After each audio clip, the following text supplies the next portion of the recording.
this is Laura from Burning Witches. You are watching That Metal Interview Podcast.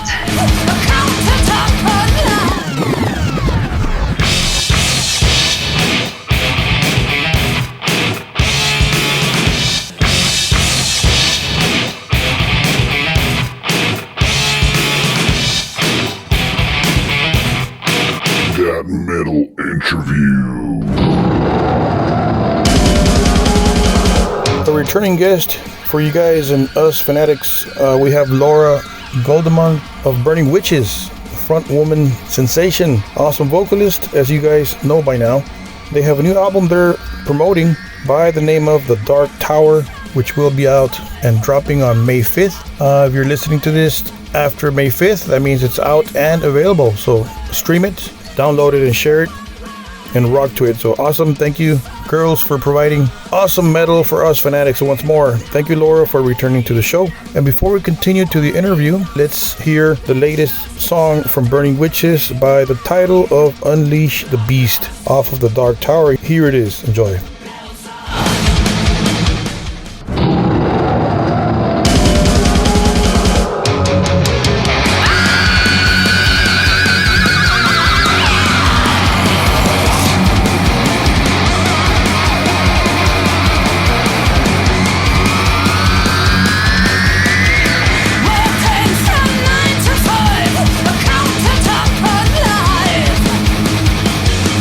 Stuck in the grave with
And do not forget to support the female quintet, Burning Witches. Their brand new jam, Unleash the Beast, off of their up-and-coming album, The Dark Tower, which is set to drop on May 5th. And all this courtesy of Napalm Records, of course. One of the best rock metal labels in the world. So anyways, let's cut it short and let's go directly into the interview with Laura of Burning Witches. Enjoy. Welcome back to the show. I had you back about 2 years ago. Good to have you back. Yeah, cool. So which part of the planet are you at? Are you in Europe? I'm in Europe, yes. I'm in the Netherlands. Okay, cool. So the new record, The Dark Tower, dropping May 5th, Napalm Records. Talk to us about this record. Who wrote the riffs and all the lyrics and all that stuff? Yeah, I mean, we mostly do it like this.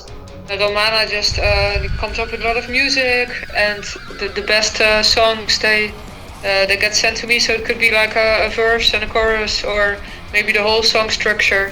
Maybe there are already a little bit of guitar melodies on it or not, it depends. And then I can just start, listening to what would fit on that song. So that's what we usually do, but again, this time, like we did with the album before, everyone just does their own thing also a bit, they go into the rehearsal room. Because sadly, I'm the only one that doesn't live in Switzerland. For me, it's a bit more difficult to join. But they go in the rehearsal room to add a bit of the drums and the bass and the other guitars, and they, make it feel more like a metal song for me, right?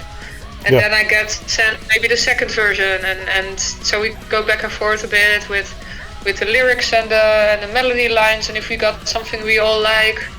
I will add the rest basically. So most of the time, if you just have a little piece that really fits, then the rest is easy, right? So that's usually how it goes for the songs. But before all that, like last album, we decided we wanted to write with a theme, and we wanted to make the songs a bit more darker, a bit more dark sounding, a bit more creepy. Actually, just a bit like an Hexenhammer, a bit more, heavy in general, and that's why we came up with the theme, The Dark Tower, and the actual theme in there, because one of the songs is of course The Dark Tower, and on the artwork you see it, and it's all pretty ominous and creepy, and like a haunted castle, and blood and everything. Nice, cool. So that was one of my questions. But, why The Dark Tower? Indeed. So why is because we thought it would fit the musical style we wanted to do this time, a bit darker. It would be about Countess Bathory. It's the first recorded serial killer in history. Yeah. And nothing is really entirely clear about exactly what did and what didn't happen, but there are a lot of stories around it, and it's really cool to just have a look into that situation, about people around her. Maybe people that in villages around the castle that would live in fear, or the castle being haunted, right? After that's the song The Lost Souls is about that one, and about her torturing people, and maybe also people helping her. The evil witch is actually one of the helpers from her that was actually also believed to be a witch. There's just these cool. These cool vibes that you can put on the songs. There's enough to choose from to put it on the songs, right? And I thought it was really cool. And one of the funny things is, it's a bit of the contemplative side of the story, is that she gets locked up for something that she basically loves to do, right? It's always the weird part is, you can't make anyone happy, but of course, obviously, it's wrong what she does or what she did. And she gets locked up eventually for it in her own home. So is this a movie or a book or? Well, it is. I think there are lots of movies and books written about it. Yeah, a lot of things are inspired by it. Venom wrote a song, actually called Countess Bathory.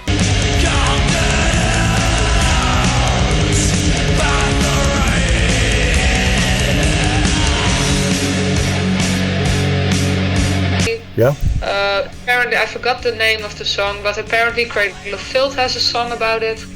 I mean, there's a whole band called Battery. Yeah. Because this whole family was pretty cruel because they were also involved in the war around it, and I think they were fighting against Ottomans during that time period. Yeah, it's Wow. it's pretty long time. And it was a cruel time, and people that would betray, this military force, basically. That you had a chance, for example, that you would be sewn into a horse as a punishment. So they're pretty crazy stuff. Wow, that's horrible. So it was perfect, to come up with some crazy music around it, and wow. Yeah. Wow, very cool. I mean, not cool as in, but badass. Badass stories and badass subjects and song titles and all that. So what I've heard so far. As long as it doesn't get too real, it's okay. Right? Yeah. Don't go killing people. Exactly. So one of my questions was about the new record. Did you guys write it with fresh ideas, or did you guys make it like a continuation of The Witch of the North? But I think you already answered that. It's definitely totally different with this time, except for that we just love to have a bit of magic, a bit of witches in there. So we do, of course, it's still the same in that aspect. What we do love is, for example, as an influence, or one of the influences we have, Judas Priest, I think, is one of the obvious ones, right? And we just love that they do the harmonies and the guitars. So there's some cool solos and little melodies that Romana and Larissa harmonized. Yeah. And for the rest of the album, we did get that Hexenhammer vibe, basically. So we went back a bit to that album and got this vibe into the Dark Tower. I think a few fans already noticed. And it's just a bit more dark than the previous ones, I think. And for me, for my voice, it means also that it gets just that bit more aggressive and dark also. I think it's, for me, probably the most heavy performance I did until now on the albums. Yeah, badass. I saw the music video for Unleash the Beast. Awesome stuff. Who directed that video? Yeah, it was Dream Film Factory. Did a great job on Unleash the Beast, and also the Dark Tower. Yeah, they are perfect. They're so nice to work with. And sorry, you just asked who it was, right? Yeah, who directed the video? The director. Who? Oh, the director. Yeah. That's a good question.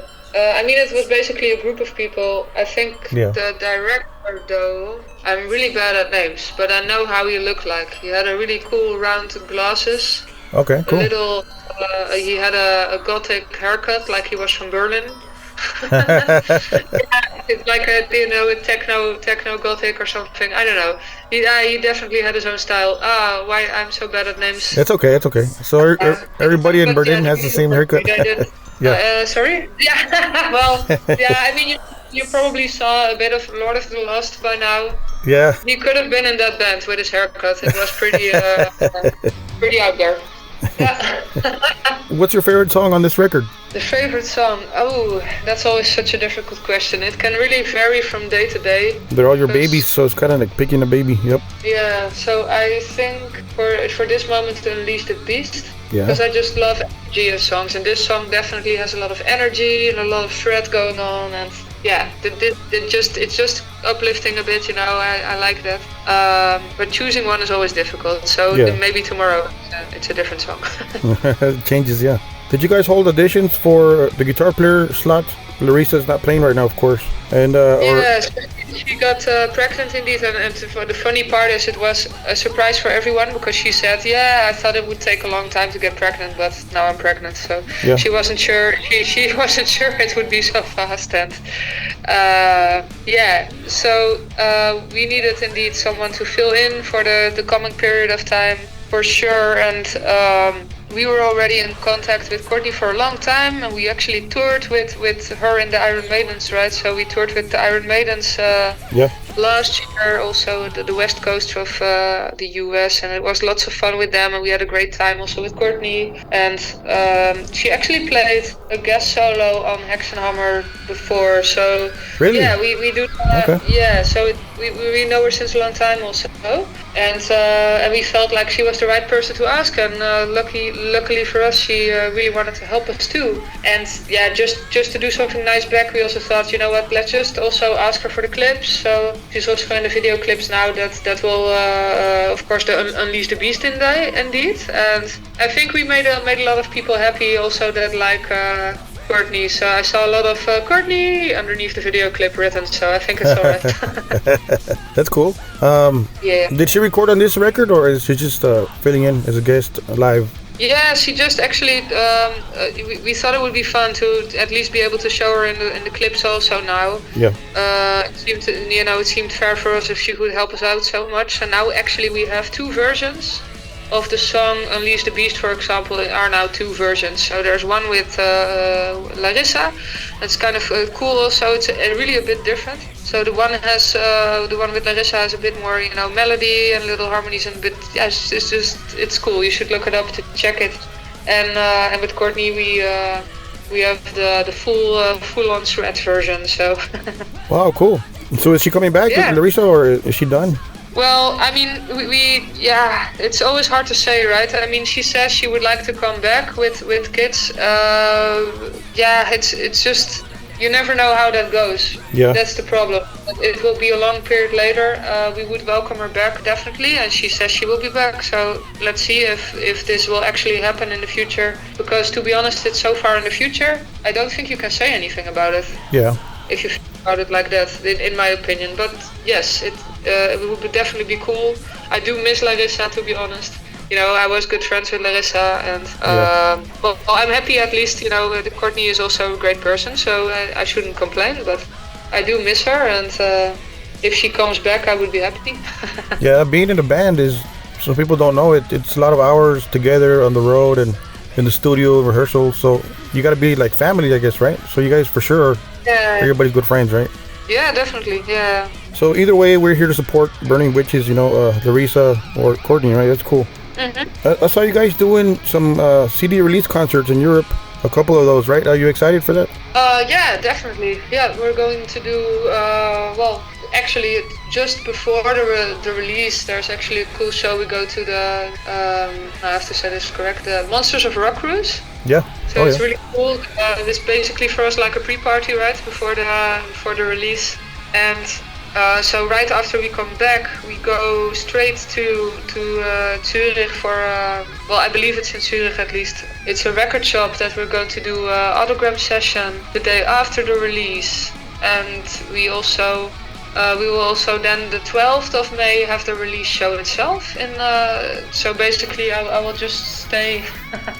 I will just stay in Switzerland myself. I'm actually indeed in the Netherlands, but I will stay there, and we rehearse a bit more, and we have some fun together, and then we have the release show, and then we have a few more shows in Germany and Belgium, just also for the release. Then there's we have some cool festival shows coming up. So Wacken, and then a few more during the summer. Rock Hearts, Leyendas del Rock. Really looking forward to those. And a few festivals I've never been on before, so I'm really curious what those will be. Wow, very cool. And hopefully we can go to the later in the year. Hopefully we can go to the US West Coast. I was thinking West East. Yeah, hopefully we can go to the other coast, because we've been now to the East Coast, and we hope to also go to the West Coast of the US. Yes, yeah. So let's see what will. Let's just see what opportunities will come up, and what's possible. Yeah, hopefully I'll catch you in Texas next time. Cool. How do you take care of your voice on the road, Laura? What's your regimen? What's the secret there, or do you not really take care of your voice, or? Yeah, I mean I do, of course, because it's the most difficult thing is catching enough sleep, because you're not sleeping in your own bed. My voice can take more if I'm rested, basically. So if I don't sleep enough, which often you don't on tour, it's always hard. It does need a little bit of extra love, indeed. So I really try to avoid allergies. I'm actually allergic to a lot of perfumes. Yeah. And it's in deodorant, it's in hairspray, it's in perfume itself, obviously. So it's really hard to avoid it completely, but yeah, this is always a hard thing because I actually have to ask my bandmates to also avoid perfume for me because you're together in a small room, in a car or in a room where usually every normal person would spray deodorant on before a show, right? But I just ask, please use the rollers and stuff like that. So it's a bit shit, to be honest. I do have to be careful. Also smoke. And what else I do is just tea with honey and trying not to speak too much after a show, because after the show it's most of the time a lot of noise in the room, and then you always have to shout, and that's not good, right? So just a bit of speaking. I mean, just a bit of speaking is not a problem. Like I could speak a whole day with people as long as it's quiet enough in the room, and then I can do a whole rehearsal, and then I can do a whole show, and my voice would be fine. But if there's perfume and smoke, and and I have to shout, and I don't have enough sleep, then I have a problem, So it's always trying to take care of the situation a bit. Yeah. So how many new songs are you guys including on your next shows? New tracks? How many new tracks? I think we will maybe 4 or 5. It kind of depends on how long the set list is, because we do want to do a set list with all cool songs, and that the fans want to hear some songs, I think so. But if we have a long set list, then 4 or 5. If it's a bit shorter, then maybe a bit less. But so something like that. What's on your bucket list, Laura? Anyone in special you want to do a collaboration with? Any singers, male or female? Yeah, I get this question. That's funny because a lot of people ask me this question, actually. Really? I still, for some reason it's always this one out of all the musician questions you can ask. So I'm just going to answer it the same way. Hopefully someone listens. You never know, because I would love to do a duet with a guy singer, so you have this cool contrast, right? So I would love a duet with a cool melodic singer, like, and let's just, fingers crossed, but Bruce Dickinson, Rob Halford, if you're listening, I don't know. Yeah. But or there's so many cool singers that I just would love to do a duet once. So the singer from Myra, Sarah Zogati, or Yannis from Beast in Black. You have Tommy from Camelot. They're all so great, and it's on my to-do list. So. Well, if I interview any of those guys, I'll let them know. For sure, I'll tell them for you. Cool. Yeah. It's weird to just tell themselves. I mean, some of them I could actually. Yeah, it's also the opportunity has to arise. You need a song for that, right? It's also like, okay, but which song then? Yeah. But indeed. Okay, cool, thanks. Oh, yeah, for sure. Here's a personal opinion, Laura. When I first heard you in Burning Witches, I really thought you were Metal Church. I mean, rest in peace, Mike Howe. But I really thought it was Mike in Metal Church singing a song. Really? Yeah, when I first heard the first album. And then I looked at the player, and it's you guys, Burning Witches. Oh wow! So anybody ever tell you that you sounded like Mike Howe? Someone. I definitely more often saw that people think we really sound a lot like Metal Church. Yeah, I love Metal Church. I mean, I've seen a live show from them, and it was a lot of fun. So thanks. I noticed more and more women are making bands, rock bands, and metal bands. How does that make you feel, and what do you think about that? More women in metal.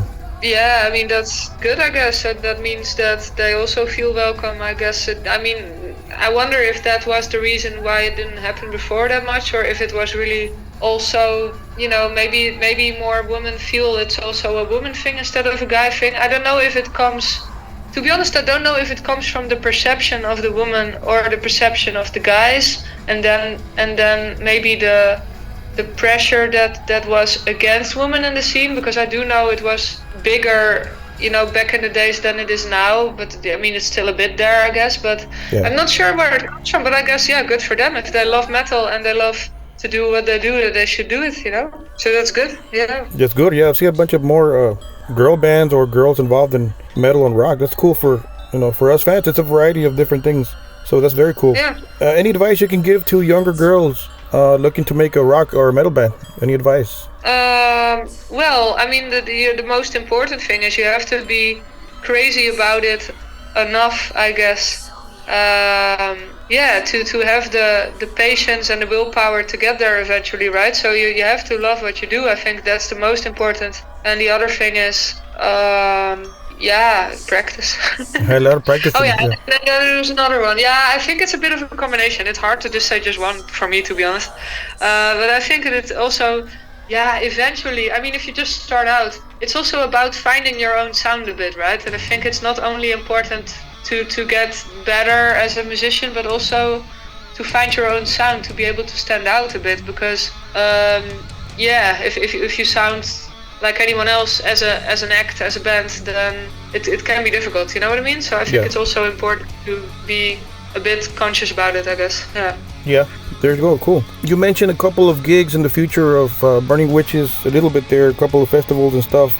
When can Mexico or South America expect Burning Witches over there? I saw one festival in Mexico on one of your flyers. Yeah, I saw it too. I was really happy because I hope now we can do a bit more shows around it. So I think it's the most logical, right? Because you have to go there anyway. Flight tickets are expensive. So let's definitely try to do some more shows then.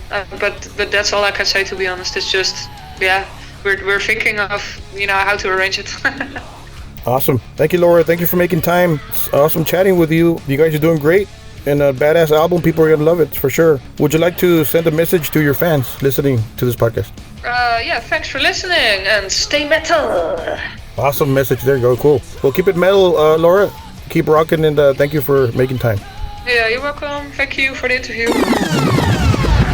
So there you go. The news of Larissa being pregnant and expecting a baby. So she will be off of the road for at least a year, as Laura has told us. And so they got Courtney Cox to replace Larissa in all of the band's upcoming performances and events. If you guys don't know who Courtney Cox is, she comes from the Iron Maidens, which is a world-renowned female tribute to Iron Maiden. Who does not know the Iron Maidens? So welcome, Courtney Cox. Welcome on board to the train of Burning Witches. And anyways, as far as you guys, thank you guys for supporting. As always, don't forget to subscribe. Don't forget to download, share, stream, blah, blah, blah. So thank you to Laura for making time. And big shout out to the rest of the band. Jay, Courtney, Romana, and Lala, the rest of the witches. And as far as our podcast, we appreciate your support. And don't forget to support all these bands on the road. You hear of them playing in your neighborhood, go ahead and go out there and support them. Pay for a ticket. Buy merchandise. That's probably the most important one. Buy merchandise. If you can't do it there at a live show, look for them on social media, and you can purchase stuff on there, of course. That will really, really help all these rock metal acts for sure. So anyways, as far as myself, James, thank you guys, and don't forget to keep it metal.